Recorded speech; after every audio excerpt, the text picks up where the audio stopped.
Guys, how are you? I'm great. As you can tell, I'm in my car where I sometimes feel like I live. It is quiet, but it's also dark.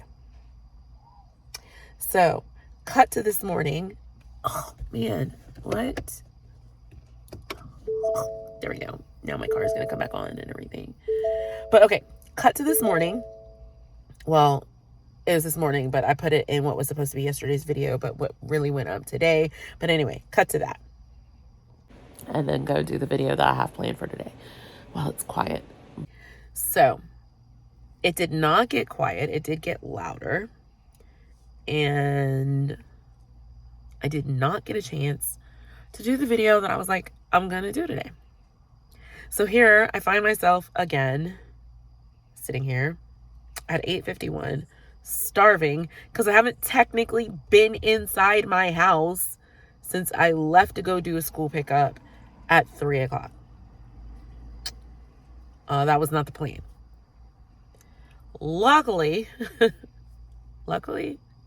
I don't know. I don't think it's luckily, but it just so happens that I have a story to share with you guys because the day saw me get like angry. Like, have you seen that Disney movie? Oh God, I think it's Red or something. Like she turns into this red angry monster. Oh, that was me. That was me. And like, yeah, I was angry. And I thought that the red monster was truly going to come out. I had to call people. People were like, calm down. And then, well, they were like, calm down, but also this means the activist needs to get to work. And so, thankfully, the immediate situation got resolved. But I still kind of feel like the activist needs to show, the activist that is in me, that has been in me, needs to kind of like show up. I don't know. You guys tell me. So I'm going to share it with you real quick. Also, I have to pee really bad because, as I said, I haven't been inside my house since I left it at 3 o'clock. Oh. So, I mean, well, I was inside for like a quick 5 minutes, but I didn't have to pee then. And I haven't eaten dinner, and it's 8:53. Wednesdays are just like full speed. Okay, so anyway, before I tell you what happened, I'll tell you where I've been and why I haven't been in the house for the last like 5 hours, basically. All right, so I left to go do school pickup, 3 o'clock, like I always do. Except it's Wednesday, which means I do the pickup, and then I go get my son, and then I take him to Plasma, and then I normally come home and wait for him to call me and be like, I'm done. Except I did a grocery order for Walmart. So like, I hate going inside that store. And yeah. So I did a grocery order for Walmart. What time did I schedule pickup? Between 3 and 4. So instead of coming home after dropping my son off, I dropped my son off and then I went to get the groceries, pick the groceries up. Except there was like everybody and their brother and sister and mother and father, cousin, aunt, and uncle were also picking up groceries at the same time. So it took 15 minutes before I could ever even check in and be like, hey, I'm here to get my groceries. And the only reason I could check in was because the girl brought the groceries out to the car that's next to me, and I just rolled my window down and I was like, excuse me, can I check in with you? Because nobody's answering the phone that I had been calling for 15 minutes. Like, I must have called it like 7 times. And I felt obnoxious, but I just didn't want to be sitting there any longer than I had to be. Because also, oh yeah, the heavens looked like they were just about to erupt with an angry downpour. So, 45 minutes of sitting in the parking lot of Walmart. And finally get my groceries. Come back to the house. And then the groceries get unloaded, and I'm like ready to put them away. And I get a text message, hey, so-and-so needs to meet you for one of my, one of the people that I work for. They want me to keep working for them, so they needed to pay me money. And yeah, so I had to go meet them to get the money. Then by the time I did that, I was like, oh, I'm right here by the bank. Let me make a deposit since I'm here, right? Makes sense. Okay, so I meet them, I go to the bank, I make the deposit, and then my son is texting me. It's like, I'm done. Okay. So then I leave from where I was, go get gas, go get him, and come back.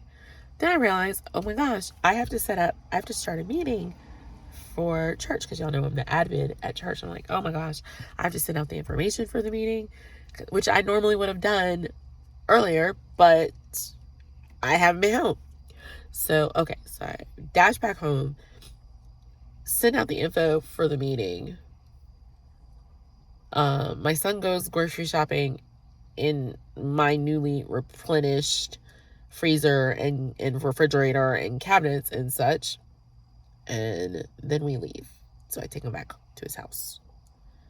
And then I end up sitting at his house for a little bit.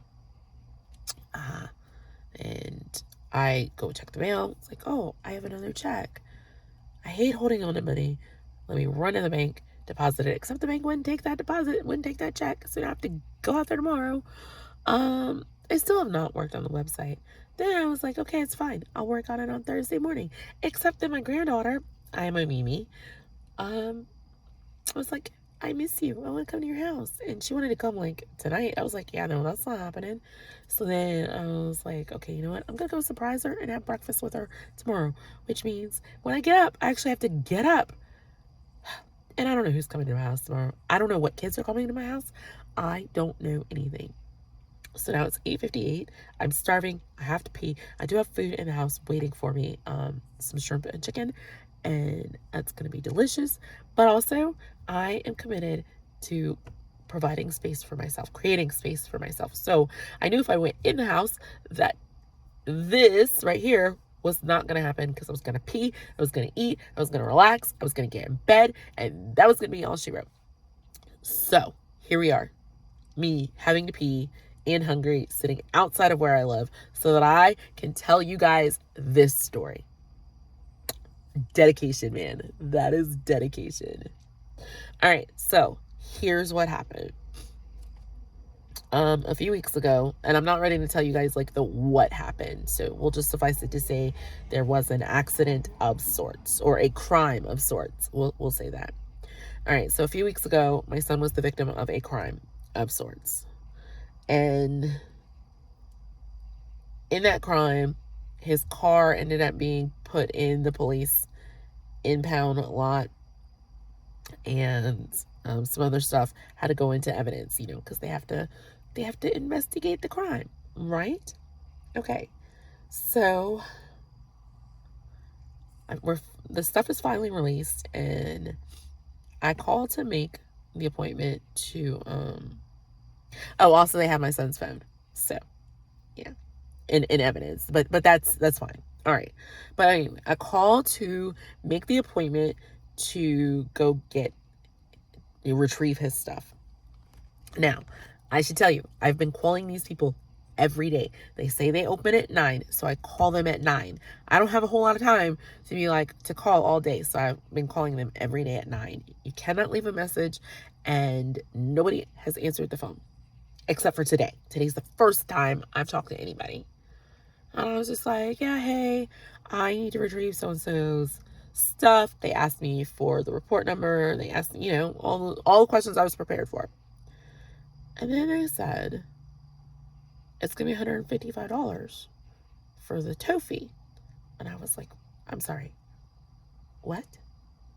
And they said, well, we had to tow the car, so you have to pay for that. And I was just like, I stopped. And this happened very quickly. And I was like, I understand if my son had been an offender or, committed a crime, I understand saying that he has to pay. I get that. I understand that. However, my son is a victim. And as the victim, why does my son, or I, in this case, have to pay to help you all do your job, which is solve a crime? And he was like, well, he basically stated again that it was $155 tow fee. And I was like, I just paused. Like, I didn't even know really what to say. So I just said, and like I didn't know if it was like my TBI brain, like kicking in or what, but I had zero clue. So then I just paused and I was like, wait, I'm sorry. I just don't understand this.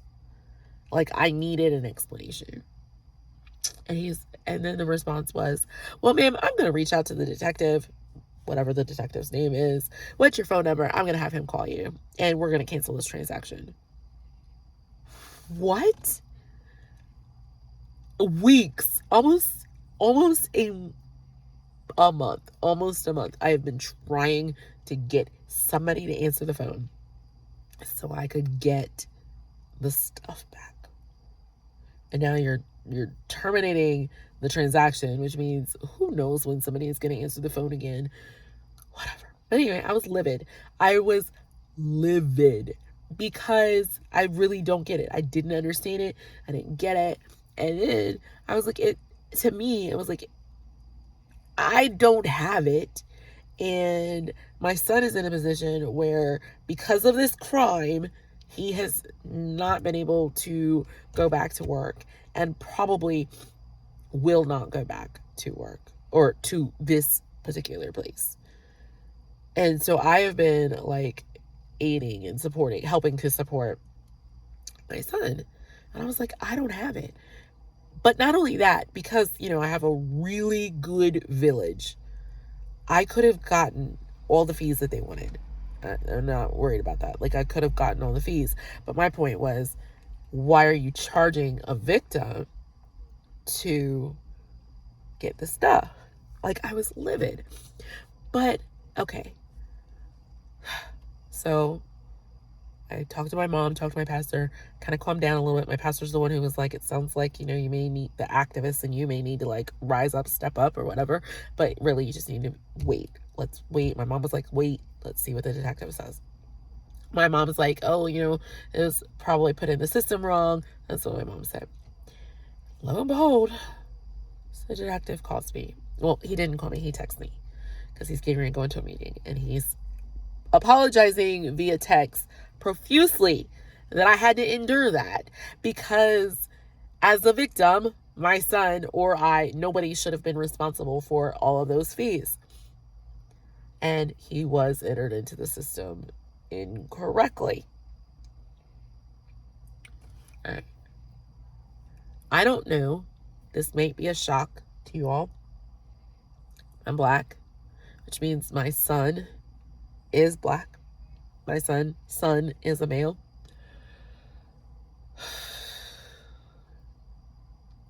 Now, had it have just been this one incident, this one time throughout this whole process where something was entered in incorrectly, I don't know that I would be as angry and as heated as I am. All right. So you guys tell me, here's the question. Does the activist in me need to rise up and like make holy hell? That's such an oxymoron. But like shake the system up and make people go, huh. Okay. So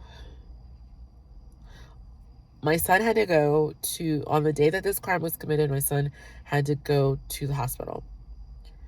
The next day, when my son was released from the hospital, they gave no aftercare instruction whatsoever. Thought it was very odd, but I wasn't there when they released him.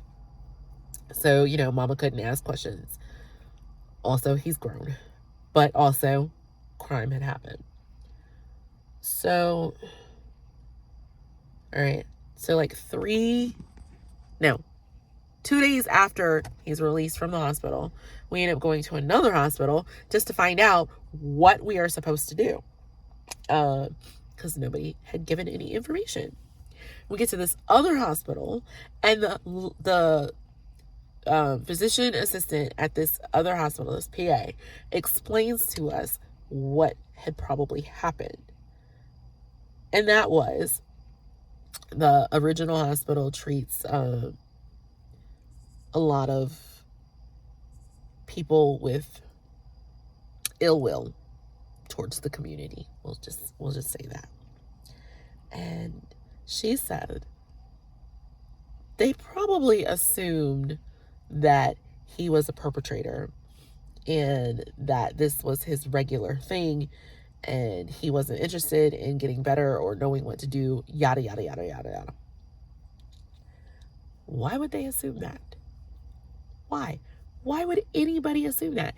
And then not only why would anybody assume that, but you work in a hospital, so who the heck cares what your assumption is? You're supposed to treat people, you're supposed to help people, but they made an assumption. Okay. All right. We swallowed that one. We didn't say anything. And then the second thing is the same detective, the one who apologized profusely via text today, twice had to call me and correct information that he, out of his mouth, had given me. Why, you ask? Because he had given me information from the point of view of my son being the perpetrator or the criminal or the one who was being investigated of the crime or of a crime. Twice. So now, this literally almost a month, and at every step of this process, instead of just looking at my son as a victim, as somebody who had no wish to be hurt in the way that he was hurt or had this crime committed against him, every step of this process, my son has been treated like a criminal or a suspect or a perpetrator or whatever words you want to use. And I can only think that this is because he's Black and a male. And that in and of itself angers me. But also, really? Let's just say that in the course of this crime, a month ago, that my son had died. And let's say I'm a mom who is now a mom who has had to bury her child, and now I have to call to get my child's things. And I have to go through the conversation that I went through this morning. No compassion whatsoever. None. And I cannot imagine the anguish that a mother who had lost their child would feel having to have that conversation. I can't imagine. But then, okay, so my son did not die through the course of this crime that was committed. But we're not even worth a phone call or I'm coming to your house to apologize. I don't understand. And I'm very angry. We got an apology through text that my son had been put in the system as a perpetrator and not a victim. It was the 4th time. So if you say, like, roughly roughly, let's just say it's been 4 weeks since the crime. That means that once a week since the crime happened, my son has been just blatantly labeled as a criminal and not a victim.